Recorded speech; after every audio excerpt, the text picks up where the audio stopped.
the people complained to Moses. Soon the people began to complain about their hardship, and the Lord heard everything they said.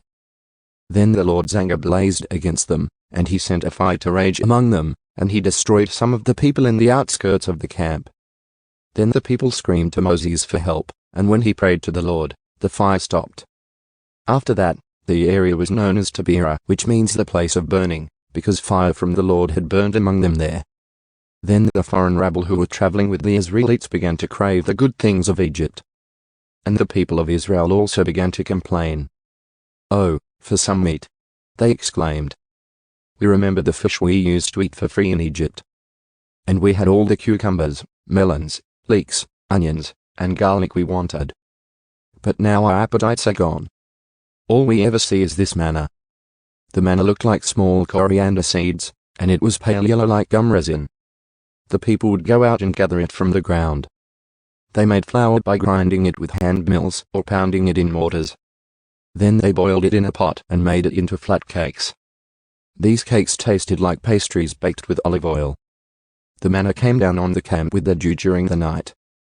Moses heard all the families standing in the doorways of their tents whining, and the Lord became extremely angry. Moses was also very aggravated. And Moses said to the Lord, "Why are you treating me, your servant, so harshly? Have mercy on me. What did I do to deserve the burden of all these people? Did I give birth to them? Did I bring them into the world? Why did you tell me to carry them in my arms like a mother carries a nursing baby? How can I carry them to the land you swore to give their ancestors? Where am I supposed to get meat for all these people? They keep whining to me, saying, 'Give us meat to eat.' I can't carry all these people by myself. The load is far too heavy. If this is how you intend to treat me, just go ahead and kill me. Do me a favor and spare me this misery." Moses chooses 70 leaders. Then the Lord said to Moses, "Gather before me 70 men who are recognized as elders and leaders of Israel. Bring them to the tabernacle to stand there with you. I will come down and talk to you there. I will take some of the spirit that is upon you, and I will put the spirit upon them also. They will bear the burden of the people along with you, so you will not have to carry it alone. And say to the people, 'Purify yourselves, for tomorrow you will have meat to eat.'" You were whining, and the Lord heard you when you cried, "Oh, for some meat. We were better off in Egypt." Now the Lord will give you meat, and you will have to eat it. And it won't be for just a day or two, or for 5 or 10 or even 20. You will eat it for a whole month until you gag and are sick of it. For you have rejected the Lord, who is here among you, and you have whined to him, saying, "Why did we ever leave Egypt?" But Moses responded to the Lord, "There are 600,000 foot soldiers here with me, and yet you say, 'I will give them meat for a whole month,' even if we butchered all our flocks and herds. Would that satisfy them? Even if we caught all the fish in the sea, would that be enough?"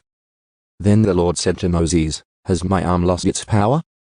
Now you will see whether or not my word comes true." So Moses went out and reported the Lord's words to the people. He gathered the 70 elders and stationed them around the tabernacle. And the Lord came down in the cloud and spoke to Moses. Then he gave the 70 elders the same spirit that was upon Moses. And when the spirit rested upon them, they prophesied.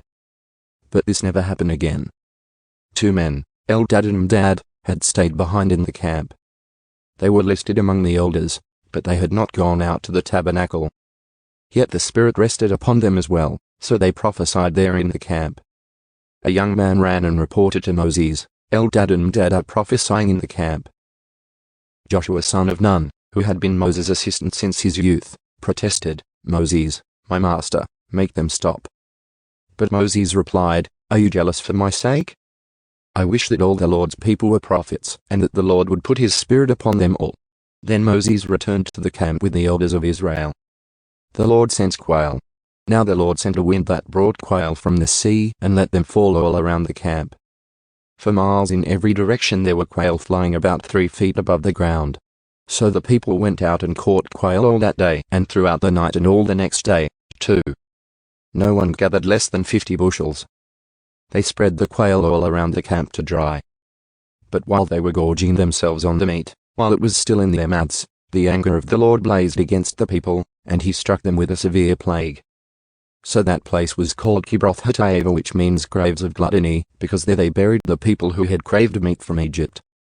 From Kibroth Hattaavah the Israelites traveled to Hazeroth, where they stayed for some time.